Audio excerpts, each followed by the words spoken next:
اللہ الرحمن الرحیم۔ شہزاد، پہلی بات تو یہ ہے کہ میں نے اپنی پریس کانفرنس میں کیٹیگوریکلی کہا ہے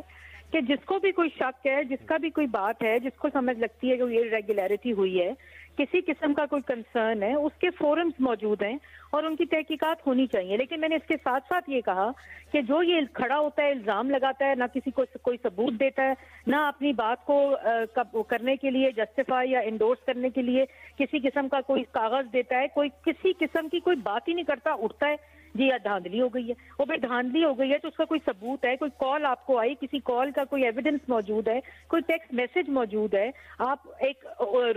پوزیشن کے اوپر تھے، آپ کو 8 دن بعد ضمیر جاگا امریکہ کا ویزا لینے کے بعد، صبح خودکشی کرنے کا خیال آ گیا، چلو آ گیا کوئی بات نہیں، تو اس پلندے کو جو آپ کے پاس موجود کی صورت میں اس کو الیکشن کمیشن جس دن، اور پھر ایک اور بات بتاؤں بڑی انٹرسٹنگ ہے شہزاد، کہ آپ کے پرسوں نوٹیفیکیشن ہوئے 3 دن پٹیشنز کی ہیئرنگ جاری رہی الیکشن کمیشن کے اندر پنڈی ڈویژن کی کو انسیڈنٹلی، تو آپ کے پاس جب یہ سب کچھ تھا، آپ کمشنر ہیں، آپ کو معلوم ہے کہ الیکشن کمیشن میں